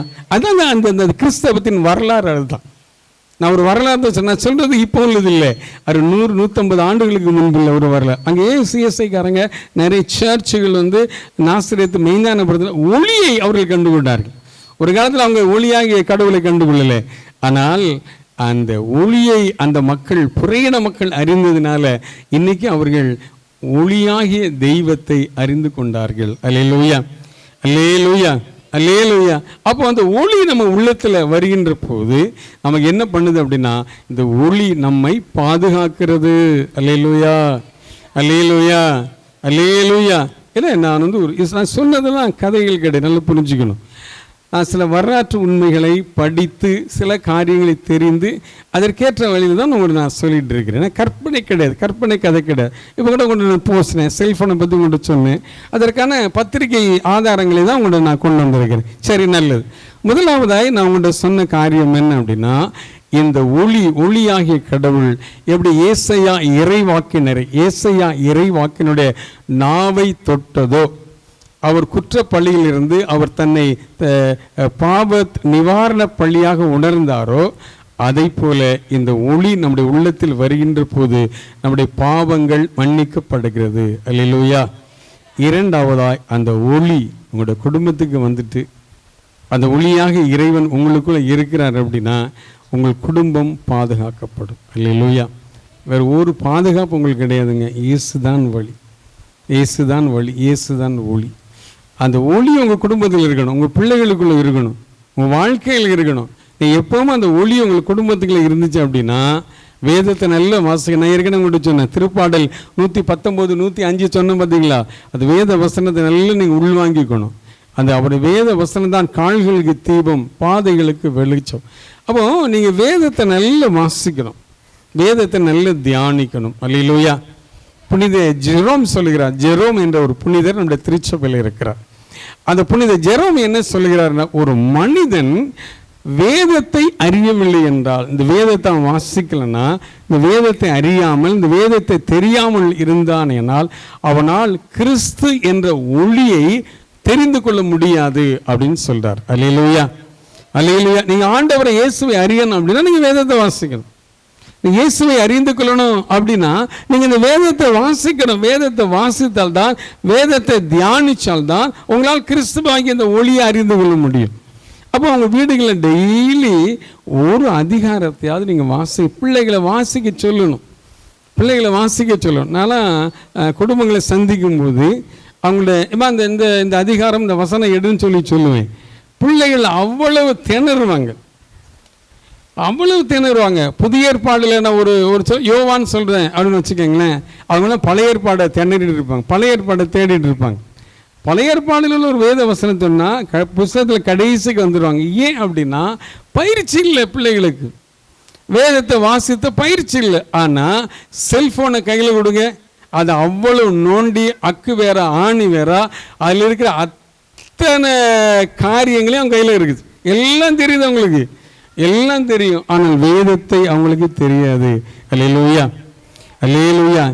இறுதியாய் அந்த ஒளி நம்முடைய வாழ்க்கை பாதையை எப்படி மாற்றுகிறது? அந்த ஒளிதான் பரிசுத்த ஆவியானவர். அல்லேலூயா, அல்லேலூயா. திருத்துதர் பணி 2ஆம் அதிகாரம் 1 நீங்கள் தொடர்ந்து நீங்கள் வாசித்து பாருங்கள். திருத்துதர் பணி 2ஆம் அதிகாரத்தை எடுத்துக்கொள்ள பார்க்கலாம். திருத்துதர் பணி 2ஆம் அதிகாரம் எடுங்க, 1 படிங்க. பெந்தைகோஸ்து என்னும் நாள் வந்தபோது அவர்கள் எல்லாரும் ஒரே இடத்தில் கூடியிருந்தார்கள். திடீரென்று கொடுங்காற்று வீசுவது போன்று ஓர் இரைச்சல் வானத்திலிருந்து உண்டாகி அவர்கள் அமர்ந்திருந்த வீடு முழுவதும் ஒலித்தது. மேலும் நெருப்பு போன்ற பிளவுற்ற நாவுகள் ஒவ்வொருவர் மேலும் வந்து அமர்ந்ததை அவர்கள் கண்டார்கள். அவர்கள் அனைவரும் தூய ஆவியால் ஆட்கொள்ளப்பட்டனர். தூய ஆவியின் தூண்டுதலால் அவர்கள் ஒவ்வொருவரும் வெவ்வேறான மொழிகளில் பேசத் தொடங்கினார்கள். அல்லேலூயா, அல்லேலூயா. அந்த ஒளிதான், மெய்யான ஒளிதான் பரிசுத்த ஆவியானவர். அல்லேலூயா, அல்லேலூயா. ஒளி நம்மை பாதுகாக்கிறது. ஒளி நம்முடைய பாவங்களில் நம்மை சுட்டி காட்டுகிறது. இந்த ஒளி நம்மை வழி நடத்துகிறது. அல்லேலூயா, அல்லேலூயா. பரிசுத்த ஆவியானவரை குறித்து திருமறை நமக்கு சொல்லும் வேதத்தை பகுதியை பாருங்கள். யோவான் எழுதிய பரிசுத்த நற்செய்தி 14ஆம் அதிகாரம் 26வது வசனத்தை படித்து பாருங்க பார்க்கலாம். யோவான் 14:26 படிங்க பார்க்கலாம். என் பெயரால் தந்தை அனுப்ப போகிற தூய ஆவியானவரான் துணையாளர் உங்களுக்கு அனைத்தையும் கற்றுத் தருவார். அல்லேலூயா. ஒளியாகிய கடவுள் உங்க உள்ளத்துக்கு வந்துட்டாருன்னு வச்சுக்கோங்களேன். பரிசுத்த ஆவியானவர் உங்கள் உள்ளத்துக்கு வந்துட்டார் அப்படின்னா உங்களுக்கு நல்ல காரியங்களை கற்றுக் கொடுப்பார். இப்போ உங்கள் உள்ளத்தில் என்ன, நீங்கள் பரிசுத்த ஆவியானவரை ஏற்றுக்கொள்றதுக்கு முன்னாடி உங்களுக்கு என்ன இருக்கும் அப்படின்னா, எது பாவம், எது நன்மையான காரியம், எது தீமையான காரியம் உங்களுக்கு அது தெரியாது. ஆனால் அவர் உங்கள் உள்ளத்தில் வந்துட்டார் அப்படின்னா அவர் கரெக்டாக சுட்டி காட்டுவார், நிறையின்மையில் நோக்கி வழி நடத்துவார். பரிசுத்த ஆவியானவர் யார் தெரியுமா? நெருப்பின் வடிவாய், ஒளியின் வடிவாய் தோன்றி அவர் உங்களை சரியான பாதையில் நடத்துவார். ஏன் நம்முடைய பிள்ளைகள் வாழ்க்கையில் இன்னைக்கு ஆண்டவரை அறிந்து கொள்ள முடியலன்னா, நம்ம பிள்ளைகள் பரிசுத்த ஆவியானவரை அறிந்து கொள்ளலை, பரிசுத்த ஆவியானவரை தெரிந்து கொள்ளலை. அவர் தேற்றரவாளன். பரிசுத்த ஆவியானவர் உங்களுக்கு கற்றுத் தருகிறார். அல்லேலூயா, அல்லேலூயா. யோவான் எழுதிய பரிசுத்த நற்செய்தி 14:17 படிக்க பாருங்களா. அவரே உண்மையை வெளிப்படுத்தும் தூய ஆவியா, அவரே உண்மையை வெளிப்படுத்தும் தூய ஆவியா. பரிசுத்த ஆவியானவர் யார் அப்படின்னா உண்மையை வெளிப்படுத்தும் தூய ஆவியானவர். அல்லேலூயா, அல்லேலூயா, அல்லேலூயா. அந்த பரிசுத்த ஆவியானவர் என்ற ஒளியை நாம் பெற்றிருக்க வேண்டும். அல்லேலூயா. அவனா அவர் நம்மை செம்மையான முறையில் நம்மை வழி நடத்துவார். அல்லேலூயா. சட் வேதத்தில் பரிசுத்த ஆவியினுடைய ஆற்றலை, அபிஷேகத்தை தொடக்க கால திருச்சபை பெற்றிருந்தது. பரிசுத்த ஆவியானுடைய ஆற்றலை, அபிஷேகத்தை தொடக்க கால திருச்சபை பெற்றிருந்தது. திருத்துதர் பணிகள் 1ஆம் அதிகாரத்தில் 15 நாம் படித்து பார்க்கின்ற போது நம்முடைய தேவத்தாய் அன்னை மரியாளின் தலைமையில் சகல அப்போஸ்தலர்களும் பரிசுத்தவான்கள் ஒன்று கூடியிருந்தாங்க இல்லையா? 120 ஒன்று கூடி ஜெபித்தார்கள். எத்தனை நாளுக்கு ஜெபம் பண்ணாங்க? 10 நாட்கள் ஜெபம் பண்ணாங்க. நாளைக்கு நம்முடைய திருச்சபை கொண்டாடுகிற விழா என்ன தெரியுமா? இயேசுடைய விண்ணேற்பு பெருவிழா. அல்லேலூயா, அல்லேலூயா. நாளை நம்முடைய திருச்சபை பாஸ்கா காலத்தினுடைய 6வது வாரத்தில் நாம் நிற்கிறோம். நாளை நம்முடைய திருச்சபை கொண்டாடும் விழா இயேசுடைய விண்ணேற்பு பெருவிழா. அடுத்த 24ஆம் தேதி நம்முடைய திருச்சபை கொண்டாடும் விழா என்ன அப்படின்னா பரிசுத்த ஆவியானவருடைய அருள் பொழிவு பெருவிழா. அல்லேலூயா, அல்லேலூயா. அப்போ பரிசுத்த ஆவியானவர் வேணும். நீங்கள் நினைக்கலாம், ஏங்க நீங்கள் ஊழியம் செய்கிறீங்க, ஊழியக்காரங்களுக்கு தான் பரிசுத்த ஆவியானவர் வேணும், ஃபாதர்களுக்கு வேணும், சிஸ்டர்களுக்கு வேணும் அப்படின்னு நினைக்க கூடாது. பரிசுத்த ஆவியானவர் எல்லோருக்கும் வேண்டியவர். அல்லேலூயா, அல்லேலூயா. உண்மையிலே பரிசுத்த ஆவியானவர் எல்லோருக்கும் வேண்டியவர், எல்லோருக்கும் வேண்டியவர். அவர் உங்களை நிறையின்மையில நோக்கி வழி நடத்துவார். ஒரு உண்மை சம்பவத்தை சொல்றேன்னு, நம்முடைய மறைந்த புனிதர், இப்போ புனிதர், அவர் ஜான் பால் தெரியுமா? நம்முடைய திருத்தந்தை ஜான் பால் தெரியுமா? கேள்விப்பட்டிருக்கிறீங்களா? மறந்துட்டீங்கன்னு. அவர் புனித ஜான் பால். ஏன்னா இப்போ புனித ஜான் பாலா இருக்கிறார், இப்போ இறந்துட்டார். நம்முடைய திருத்தந்தையாக இருந்தார். அவர் நம்முடைய பிள்ளைகளைப் போல ஒரு 8ஆம் வகுப்பு படிக்கிற பிள்ளைகளாக இருக்கிற காலகட்டத்தில் அவர் போலந்து நாட்டை சார்ந்தவர்.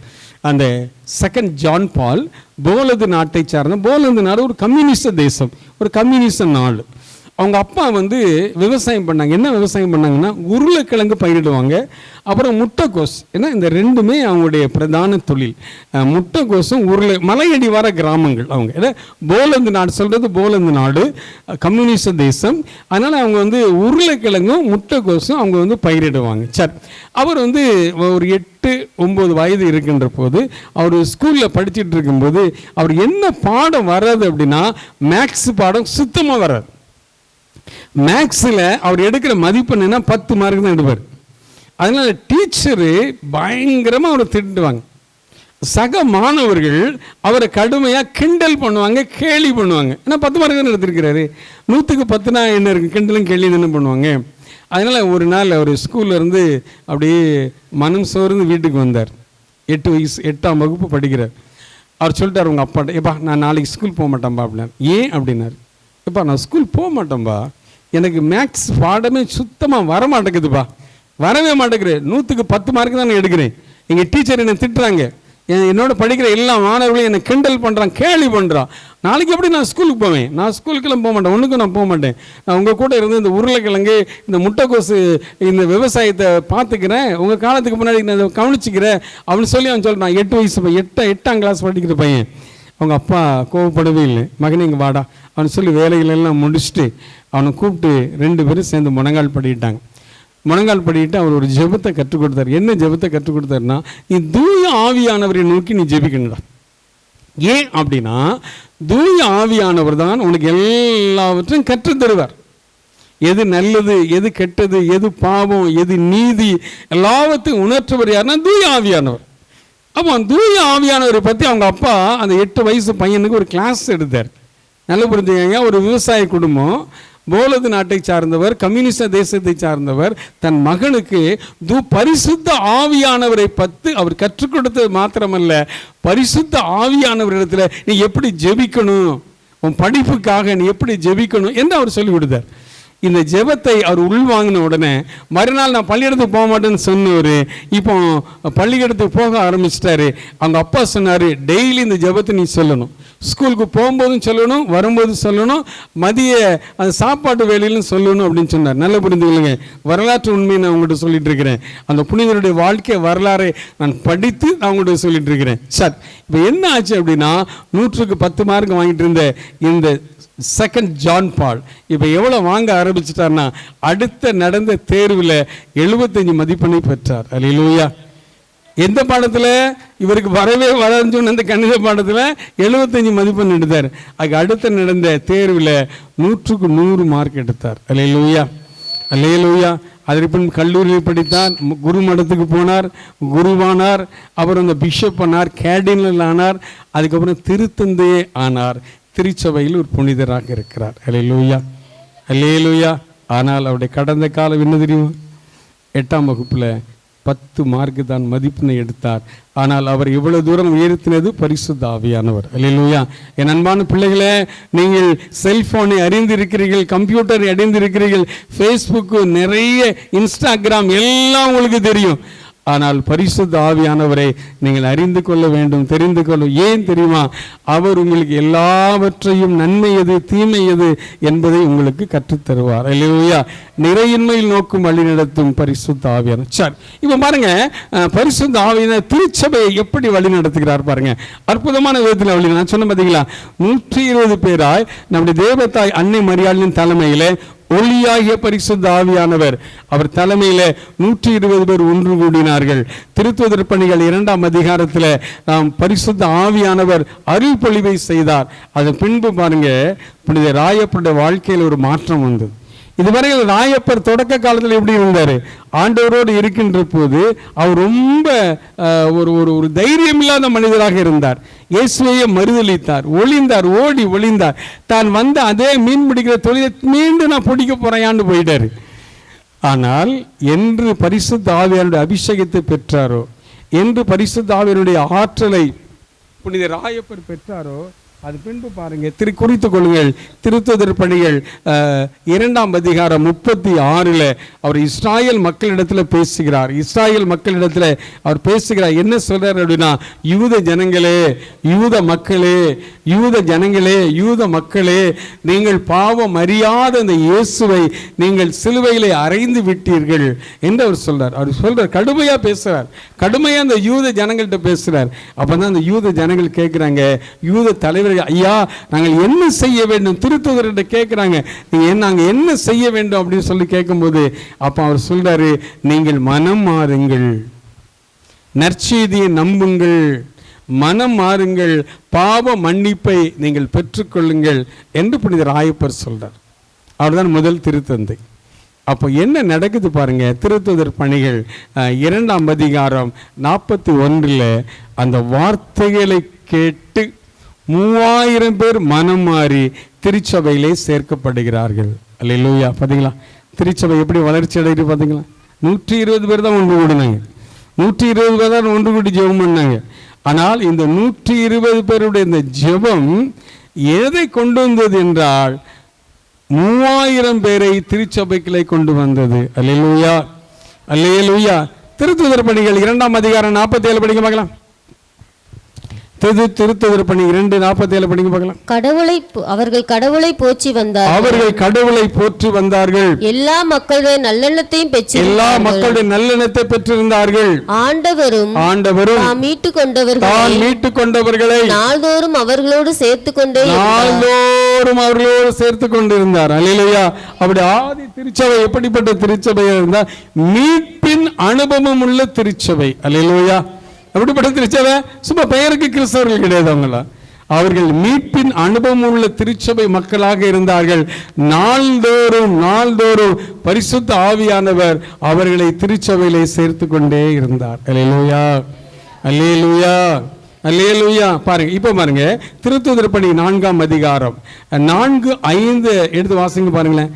அங்க பேதுருவும் யோவானும் கடவுளுடைய வார்த்தைகளை கேட்ட பலரும் நம்பிக்கை கொண்டனர்.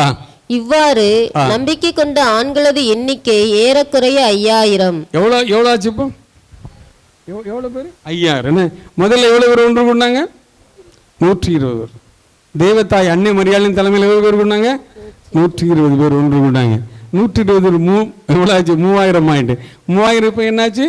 5000. நீ தொடர்ந்து நீங்க திருத்துதர் பணிகளை படிக்கணும். படித்தா தான் உங்களுடைய சபை வளர்ச்சியை பற்றி நல்லா தெரியும். எப்படி ஆதி திருச்சபை வளர்ந்தது, ஜெபத்தின் நல்லா புரிந்து கொள்ளுங்கள். ஆதி திருச்சபை ஒரு ஜெபிக்கும் திருச்சபையாக இருந்தது. அல்லேலூயா, அல்லேலூயா. ஆதி திரு அவை ஜெபிக்கும் திரு அவை. ஜெபிச்சாங்க எல்லா காலத்திலும், எல்லா காலகட்டத்திலும். நீங்க திருத்துதர் பணி 12ஆம் அதிகாரத்தில் பார்த்தீங்கன்னா, பேதுரு சிறையில் அடைக்கப்பட்ட போது சபையார் எல்லோரும் ஒன்று கூடி ஜெபித்தார்கள். அல்லேலூயா, அல்லேலூயா. பாடுகள் இருந்தது, நெருக்கங்கள் இருந்தது, வேதனைகள் இருந்தது. ஆனால் ஜெபத்தை அவர்கள் ஒருபோதும் விட்டுவிடவில்லை. திருத்துதர் பணி 3ஆம் அதிகாரம் 1 சொல்லுகிறது, ஜெப வேலையாகிய மாலை 3 மணி என்று சொல்லப்பட்டிருக்கிறது. ஜெபத்திற்கென்று அவர்கள் நேரத்தை ஒதுக்கினார்கள்.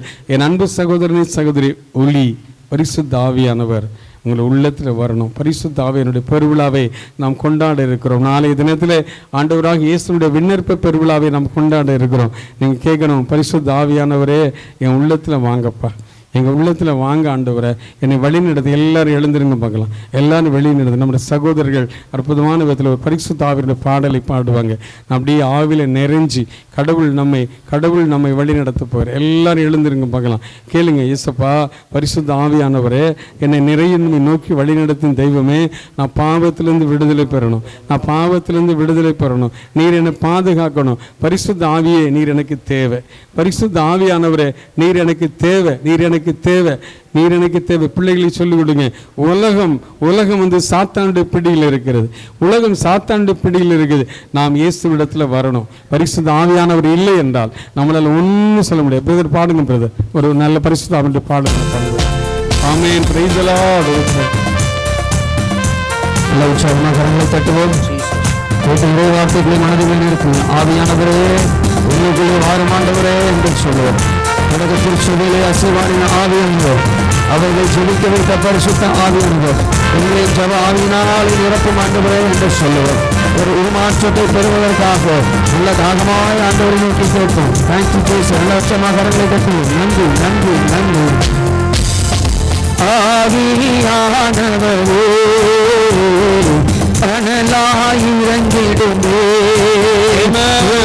ஆவியானவரே அனலாயிரங்கிடுமே, எல்லா ஆவியின் வரங்களோடு பலமாய் இன்று இறங்கும். எல்லா ஆவியின் வரங்களோடு பலமாய் இங்கு இறங்கிடும். ஆவியானவரே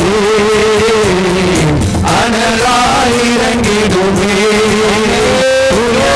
ஆவியானவரே அனலாயிரங்கிடுமே,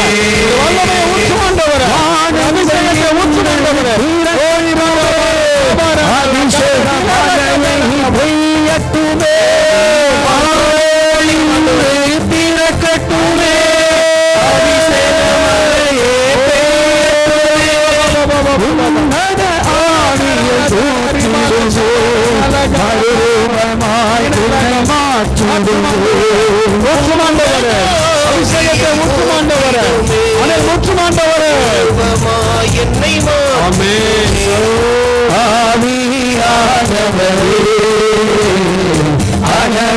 அனலாயிரங்கிடுமே,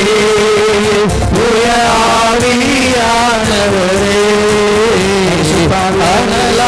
அனலாயிரங்கிடுமே.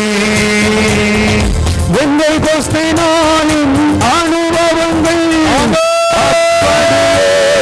நடத்தட்டுவே, வெங்கை கோஸ்தினாலின் அனுபவங்கள் அப்படியே இன்று நடக்கணுமே, காற்றின் முழக்கம் போல வல்லமை இன்று வீசட்டுமே, பலத்த காற்றின் முழக்கம் போல ஒரு வல்லமை இங்கு வீசட்டுமே, ஆவியானவரே அனலாயிரங்கிடுமே, ஆவியானவரே அனலாயிரங்கிடுமே, அக்கினிமயமான நாவுகள் வந்து அமரட்டுமே, அக்கினிமயமான நாவுகள் எங்கள் மேல் வந்து அமரட்டுமே, ஆவியின் வரங்கள் யாவையுமே வெளிப்படுத்தணுமே, செயல்படுத்தணுமே, ஆவியின் வரங்கள் யாவையுமே வெளிப்படுத்தணுமே, செயல்படுத்தணுமே, ஆவியானவரே அனலாயிரங்கிடுமே, தூய ஆவியானவரே அனலாயிரங்கிடுமே, தூய ஆவியானவரே அனலாயிரங்கிடுமே, தூய ஆவியானவரே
யோவேல் இறைவாக்கினர் நூல் 2ஆம் அதிகாரம் 28-29 சொல்லுகிறது, இறுதி நாட்களில் எல்லோரும் மேலும்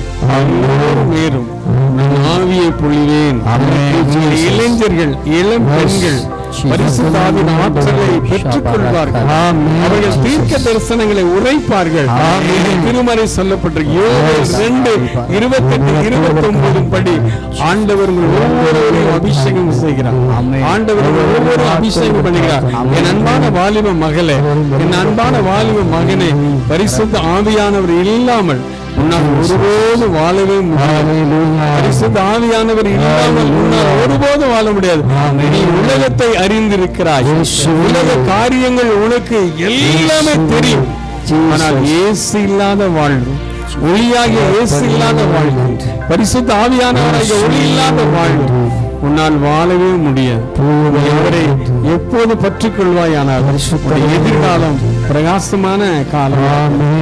அன்பின் பரலோக பிதாவே, இந்த ஆசீர்வதிக்கப்பட்டதான பரிசுத்தமான ஆண்டவரே, இந்த நற்செய்தி பெருவிழாவின் ஆண்டவரே 4 வருடங்களாய் தகப்பனே நீங்களே தலைமையேற்று பொறுப்படுத்த ஆண்டவரே நடத்தி தந்து கொண்டிருக்கிற ஐயா புனித இன்னாசியார் ஜெப ஐக்கியத்தின் மூலமாய் ஆண்டவரே நீர் செய்கிற அத்தனை நன்மைகளுக்காய் நன்றி ஆண்டவரே. தருமையான இந்த கீழே வைப்பார் என்ற இந்த கடற்கரை கிராமத்திற்காய் நன்றி ஆண்டவரே. இதை சுற்றி இருக்கிற எல்லா கடற்கரை கிராமத்திற்காய் நன்றி ஆண்டவரே.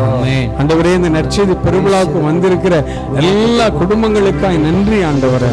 ஒவ்வொருவரையும் ஆண்டவரே அக்னியா எடுத்து பயன்படுத்துங்கப்பா ஆண்டவரே. இவர்கள் தான் ஆண்டவரே இந்த தேசத்தின் எலியாக்கள் ஆண்டவரே.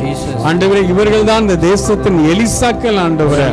ஆண்டவரே, இவர்கள் தான் ஜெபிக்கக்கூடிய ஒரு எஸ்தர்கள் ஆண்டவரே. ஆண்டவரே, இவர்கள் எந்த பகுதியிலிருந்து வந்திருக்கிறார்கள் ஆண்டவரே, அந்த பகுதிக்கு இவர்தான் நற்செய்தி பணியாளர்கள் ஆண்டவரே. அநேகரை ஆண்டவரே உமக்குள் வழி நடத்தக்கூடிய ஒரு நற்செய்தியாளர்கள் ஆண்டவரே. ஒவ்வொருவரையும் ஆசீர்வதிங்க ஆண்டவரே. அனல் மூட்டி இருக்கிற ஆண்டவரே, ஒளியாகிய தெய்வமே எங்களுடைய பாவங்களை மன்னிக்கிறீர் ஆண்டவரே. ஒளியாகிய தெய்வமே எங்களை பாதுகாக்கிறீர் ஆண்டவரே.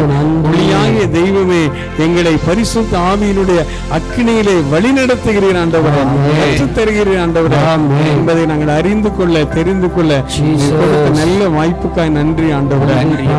இன்னாசியார் ஜெப ஐக்கியத்திற்காக நன்றி. நன்றி. அண்ணன் சேவியர் அவர்களுக்காய் நன்றி. நன்றி. அவரோடு இணைந்து பணியாற்றுகிற அத்தனை நற்செய்தி பணியாளர்களுக்காய் நன்றி. நன்றி ஆண்டவரே. எங்கள் பங்கு தந்தைக்காய் நன்றி ஆண்டவரே. ஆண்டவரே, பங்கு தளத்தில் இருக்கிற அருள் சகோதரிக்காய் நன்றி ஆண்டவரே. எங்கு பங்கு இருக்கிற எல்லா பங்கு பேரை உறுப்பினர் அத்தனை நபர்களுக்காய் நன்றி ஆண்டவரே. இந்த அருமையான இந்த புனித இன்னாசியார் ஜெப ஐக்கியத்தோடு ஆண்டவரே, என்னையும் ஆண்டவரே ஒரு உறுப்பினர் ஆக்கி இவர்களோடு இணைந்து பணியாற்ற நீர் கொடுத்த நல்ல வாய்ப்புக்காக நன்றி ஆண்டவரே. தொடர்ந்து வழி நடத்தும் எங்கள் தெய்வத்தாய் அன்னை மரியாளே, திருக்குடும்பத்தின் பாதுகாவலராக இருக்கிற புனித சூசையப்பரே, நற்செய்தி பணியில எங்களுக்கு முன்னோடியாக இருந்து ஆண்டவரே எங்களது மாவட்டங்களுக்கெல்லாம் வந்து ஆண்டவரே நற்செய்தி அறிவித்த புனித சவேரியார் எங்களுக்காக, எங்களது ஜெப குழுவுக்காக, இந்த ஊர் மக்களுக்காக இறைமகன் இயேசுவிடத்திலே பரிந்து பேசுகிறார். இயேசு மூலம் ஜெபிக்கிறோம் நல்ல பிதாவே, ஆமென்.